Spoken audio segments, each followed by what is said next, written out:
there's no doubt that the shots of weapons, no matter what caliber, can be heard a great distance. And it seems to me you're either assuming that people are naive or deaf if you think that you would have gunfire there that would not be heard audible to people who live basically up gradient at higher elevation than that, no matter what kind of berms you have, because sound in the desert travels a long way. If you think you're not going to see that property from the interstate, you must have blinders on, because every time I drive to El Centro or from El Centro along the interstate, I can see that property. It's clearly visible from the interstate. It's clearly visible from Highway 98. And given its lower location, I can't conceive of anything that could be done to make activities on that property inconspicuous to people traveling along the interstate. When you talk about water use, that particular series of parcels is zoned low-density residential, one dwelling unit per acres. The county allows 1.5 acre-feet of water per dwelling unit. So if there were residential development there, it's not going to use excessive amounts of water. Since 1994, agriculture has not been a permitted land use in the area. There are not going to be permitted for any high-density residential development. The county's intended plan talks about infill of the existing community. So for a number of reasons, this project is totally inconsistent and incompatible with the surrounding residential uses, and it just simply doesn't make sense in terms of water resources for the community. There are many people here that have property that have lived there for a long time, and I think they came to the area expecting a quiet place to retire, not with a lot of traffic. In my discussions with law enforcement, not the local sheriff's department, but other law enforcement agencies and people in the military, I would like to see any written statements you have from any branch of the U.S. military saying that they want this facility. The Army, Navy, Marine Corps, and Air Force have hundreds of thousands of acres in military bases in the California and Arizona desert. The U.S. military wants additional training facilities in the area. They've got the facilities, they've got the lodging for both enlisted and officers, they've got commissaries, they've got gas stations, they've got everything right on the base. And anyone that's ever been in the military is familiar with the facilities that are provided. I can't imagine that any branch of the military would want their people firing weapons on an area close to a residential community where they've got military bases readily available. And from my discussion with federal people and law enforcement, each agency has its own regulations and its own code, and they train their people to enforce their own laws. And whatever BLM, whatever the Fish and Wildlife Service or Border Patrol have, each agency has separate regulations that their people are expected to enforce. And I don't, from my discussions, nobody is interested in having some private contractor here taking over that responsibility. Thank you, Edie. We're going to. Can I we didn't step through here? Sure. We need to limit these comments to 25 minutes. Thank you. Okay. Excuse me, sir. Okay. You got away with it. And with that said, I'll keep that in mind when I respond to Edie's question. Very much. And the trajectory issue, right? Yeah, I think that. I guess I need to sneak back in here. I'm sorry. Let me move this around for you. Okay, Mr. I won't Kelly. be following you. 3 minutes, Kelly. Oh, no, Oh, okay. I wrote the questions on it. Oh, I got it. Okay, so hours of operation, our hours of operation, we anticipate in our plans to, from, what do we say, from 7 to, so when the sun, 7 a.m. to 7 p.m., 7 days a week. The sun goes down at 9. Yeah, you're gonna limit it by the hour, not the sun, that's right. Right, Yeah, It would be 7 to 7, and we could. right. because we understand that BLM trail will remain in place. On the north end. No, Well, not on ours. I don't see that. Okay. You Well, that's on can't- our property, right? Well, I don't know, there's a BLM sign says there, I mean, that's my question. But it I'm not is- gonna just, I mean, that's just. Well, if that's a concern, we can look at We that. have to be able to get to the desert. Yeah, we can look at that. That would- Okay, that's it. Evelyn. Oh, there's one on the back. There's one on the back of his sheet. On the back of my sheet. No, on Oh, your sheet. sorry. Tires, but, okay, the tires squealing, on the course, were the decibel levels of the tire screeching are well under the existing freeway noise, which is one of the reasons in addition to that as well, is we're gonna have the acoustic fence by the track, and the buildings themselves will eliminate or mitigate that. Okay, Evelyn? I didn't put a specific question down because I'm not for the project nor am I against it. It depends on what's best for the community. However, two things that hit me in the head are you already funded for this project? Do you have your funding set? And are you basically just waiting for permit authorizations and whatever you need to finish the project?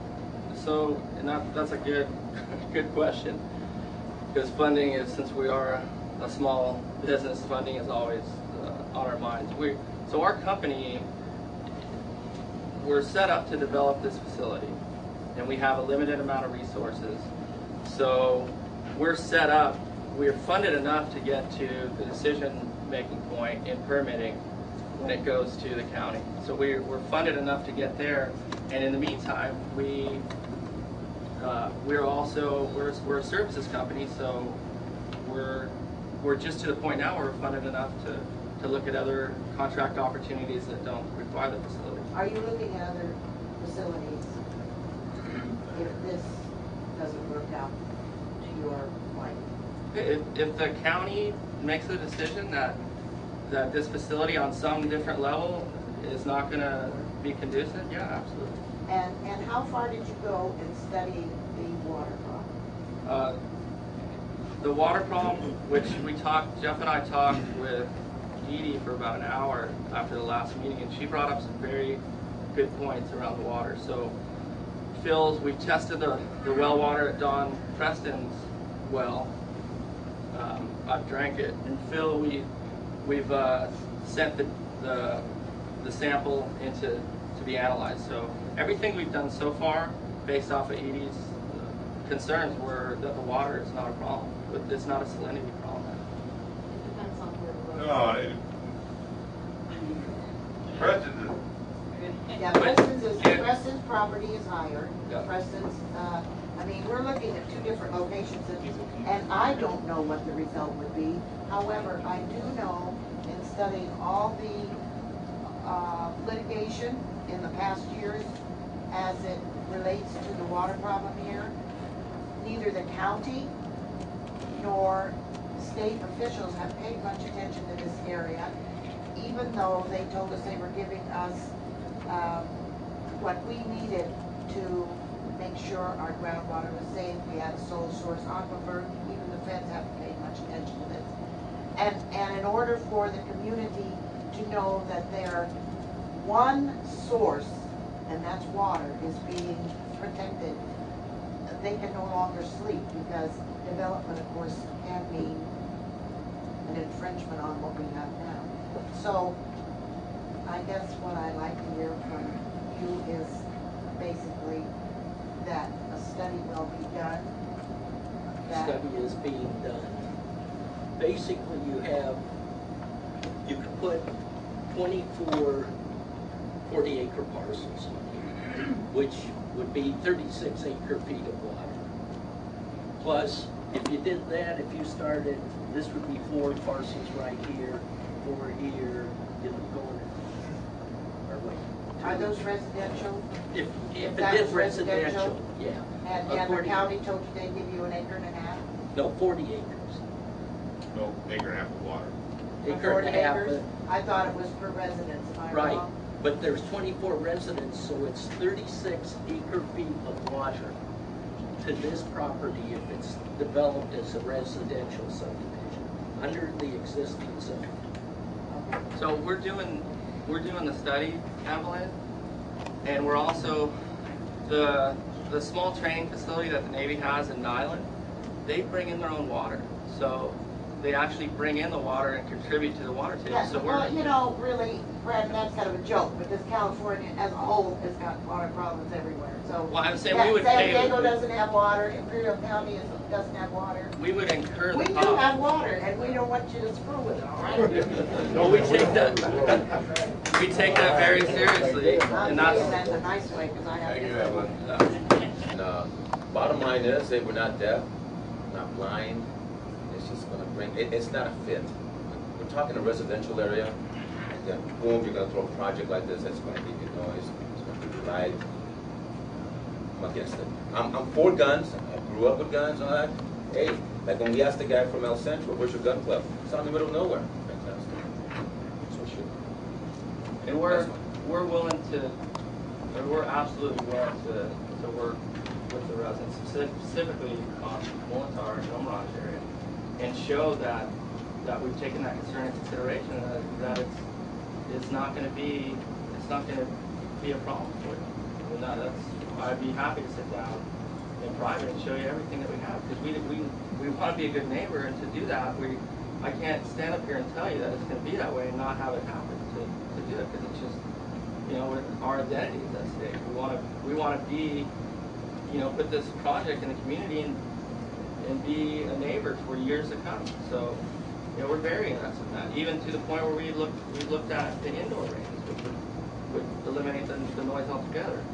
So, you know, the tracks, a lot of the people, they're focused on the guns, but the track, you know, the city track and the road track are very needed by law enforcement in San Diego Imperial, because the closest track is north of San Bernardino. So there's a lot to this project that is a great benefit besides the actual shooting range itself. Truman, is that who you pronounce it? Truman Smith. Is that Neil? Yeah. I didn't have a question, I just turned it in. Oh. See, Mr. Steele? All I was concerned about was the berm that you said was gonna be 25 foot high at one time. Yeah. On Molitor. That's cut up the view of the whole It's gone. route. It's gone. Yeah, we It's took it out. gone. Based on that. Alan Heinrich? I don't have anything to say, but when I stand up, my mind sits down. But I like the little history of the place. I was here in '76 when we had the hurricane come through, and you had a lake down there.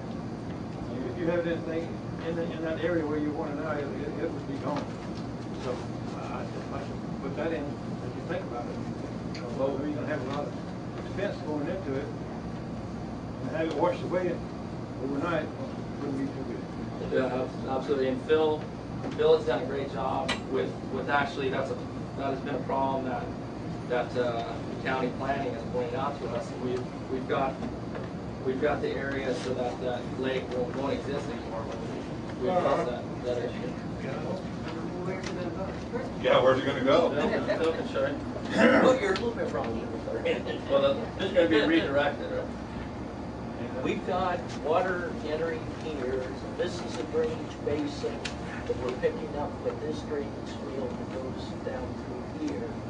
We've got water coming on this side of the tracks that hits and will jump over and come here, plus another basin coming in here.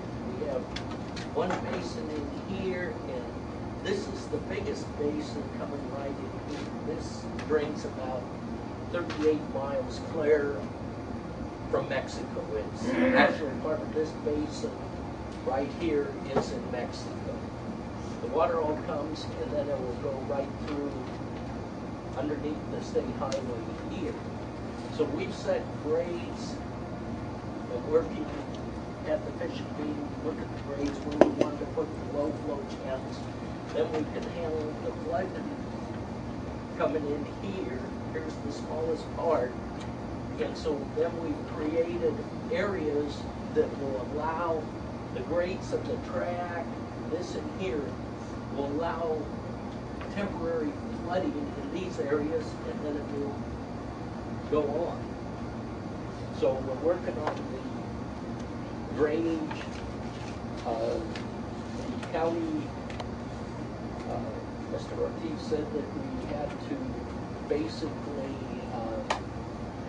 retain 250 acre-feet on site, 3 inches per each acre. So we're working on things like that, so when it does flood, the water will come in and then it can go down even into the groundwater. Brandon in the back, we have Mr. O'Shea. Okay. Mr. O'Shea? Yeah. Dennis O'Shea, Unicorn. I was wondering if you could address more specifically what dampening you're going to do at the far points to make sure that folks are not going to be woken up by the rat-tat-tat. The same would go for your city and for your other driving track.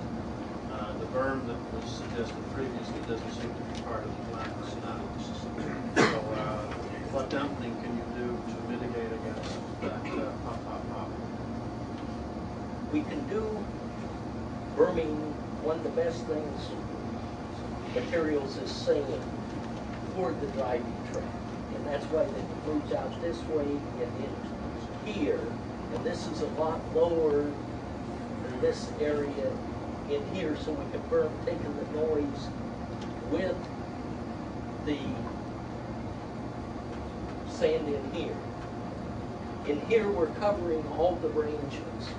And that's what we're working with the acoustical, with the covering, the walls, everything, to pick up the noise in the range going this way.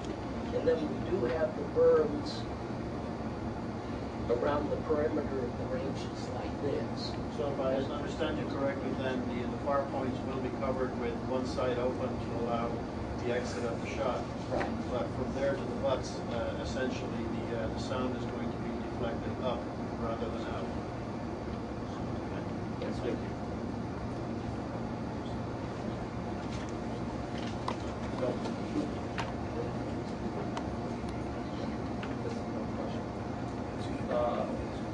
I think I'm James or James?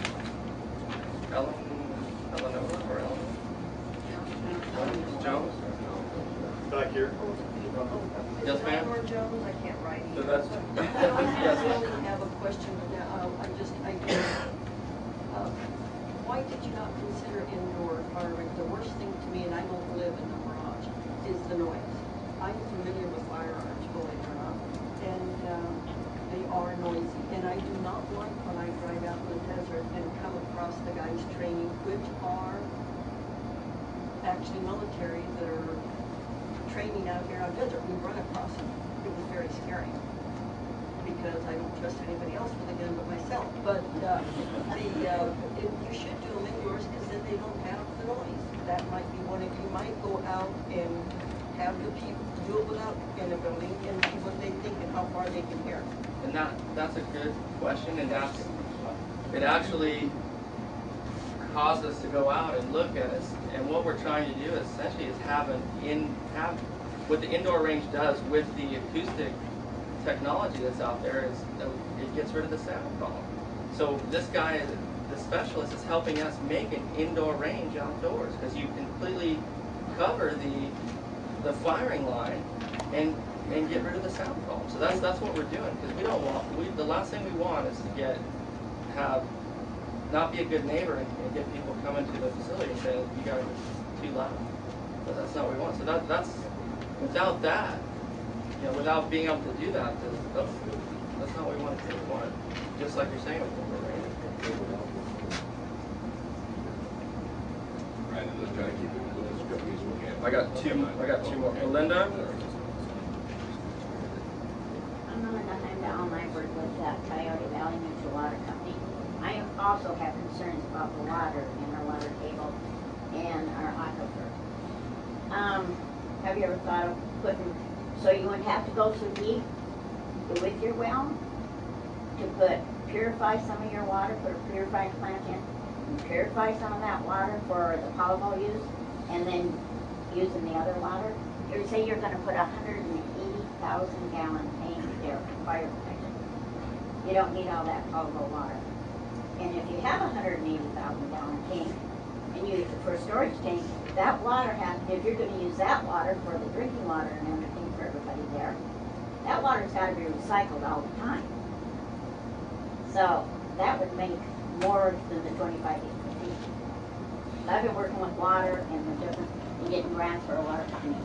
And so I know how much water goes. And I know how our aquifer is. And I'm real concerned about keeping this aquifer safe.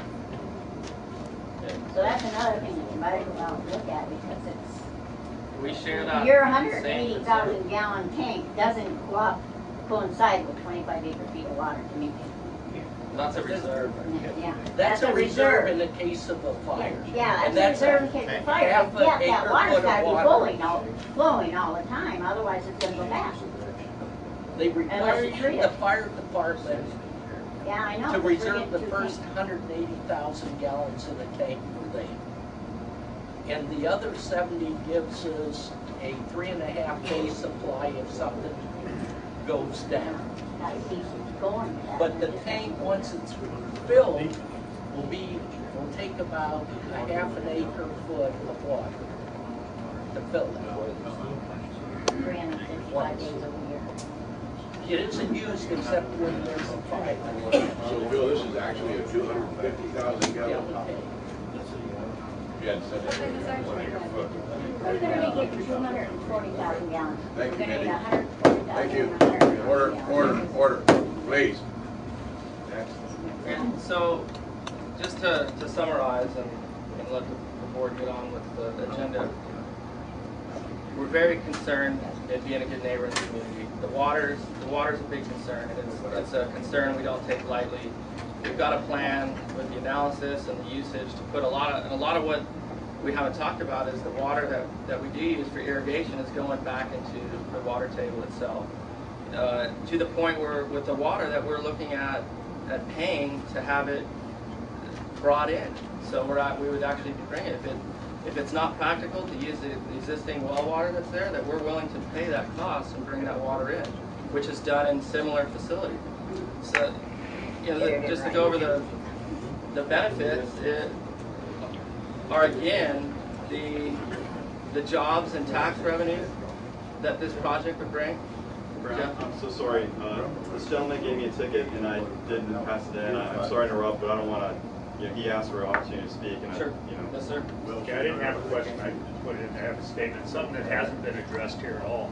They talked about water, you talked about residential and other things, but what you're going to do is you're going to change the zoning for your type of business. Now, what you're going to do is you're going to put a business in place. Now, a business has to make a profit. If a business doesn't make a profit, you're either going to have to go bankrupt or you're going to close it. Once you've done that, now the zoning's been changed, you have this infrastructure that's there. You've been accused of being, which I don't know if it is or not, I don't think you are, you look honest to me. You've been accused of being a front group for something like Blackwater. I don't have a problem with anti-terrorist training. I think it's a good thing to have in our nation. I have a problem with having it next to a residential area.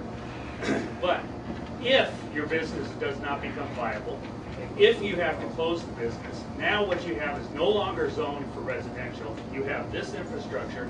Who is going to buy something like that? The only thing that's going to buy something like that or take over that would be something like an anti-terrorist training area. If I say I don't have a problem with the anti-terrorist concept, but I have it next to a residential area, then you bring in helicopters, claymore mines, all the other things that go along with that, because that's the only thing that really can be used there. It can't be used for anything else. So I don't see where, if I was to invest in a business, I don't think I would invest in your business. I don't know where you're gonna get enough revenue to pay for everything that all this is going to cost. So the potential future could be devastating for that area because of things that you might mitigate right now, which wouldn't be mitigated by other business owners. Okay. And that's a good point that you bring up, because Brendan, I think the thing that answers it, when we go through the county, we're going for a recreational zone. They will put the conditions on the project in terms of hours of operation, traffic.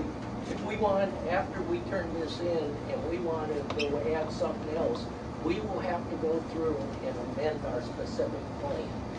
This area, because it is a zone change, requires a specific plan from Imperial County.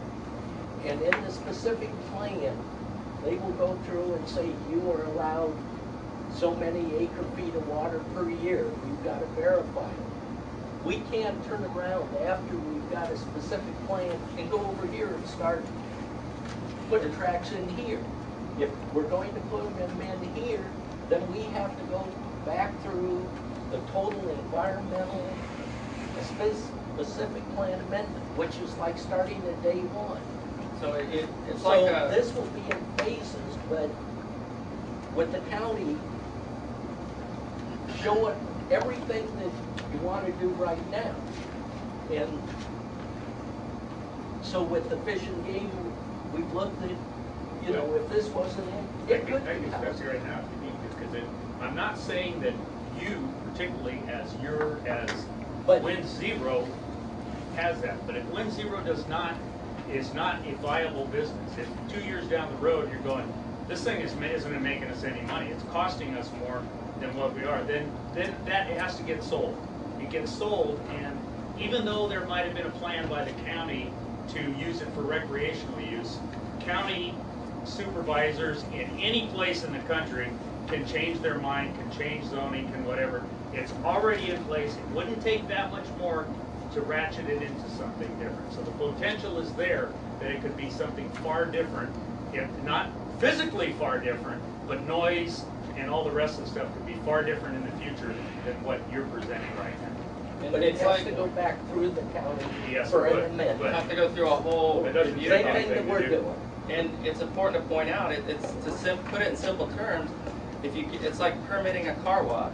Once that car wash is permitted, that's what the intent and the use is for. It doesn't matter who the owner is. It's limited by what it's been zoned for and permitted for. Okay, so that's another analogy. But if I finish, and in the market in San Diego and Imperial County, it's a $500 million market for the law enforcement and the government. That need is huge right now. And that's why facilities in Texas on the East Coast, they're billion-dollar companies. So this need is here. We've done the market research. And we're committed to telling the community that this is who we are, this is what we're going to do, and it'll be reflected in the language of the permit process. So it doesn't matter who owns the property. If someone buys it in 20 years, if they want to do something different, they have to go through the whole process over again. So it will be what we intend it to be through planning when the county makes a decision. Let me just add that the zoning issue is not a given. You know, that's the very first step, and that issue. Zoning would be a given if it gets approved. Then It's not going to. It'll never go back to. That's what I'm saying. The approval. I'm sorry to add, but let me ask this question. At what time does the first sod get turned on this project? Where are you at with your address to the county and the various agencies and such? Like, is it going to be a 2-year process before you can actually start construction? Or is it going to be a 6-month process? And effectively, does everybody here have to kind of make a decision right now based on what is in fact incomplete information? And that's a good question. So we're about to submit our final application, and we're planning on 2 years before we even start construction. So the final decision, when we sat down with the planning department, the planning process, we have to submit a specific plan to the planning department. They then determine if we have to have an EIR. We have things that we feel that we'll probably have to do that. So that's why we're doing such detailed archaeological, biological, the studies right now in the beginning. We could submit our specific plan without doing the studies, and then they come back and say, hold it, go do the studies. So we were more interested in getting all the studies going, getting the community input, getting the input from the agencies, and then walk in with the thing and, you know. So the answer, the immediate, or the direct answer then is that you're 2 years away from breaking ground. Right. Okay. So within that 2 years, there's probably going to be various different trips and steps. Stack up. Exactly. And if you don't pass those steps, essentially you don't get turned around. Right. So everybody should feel kind of comfortable that this thing is not coming over the hill tomorrow. Exactly.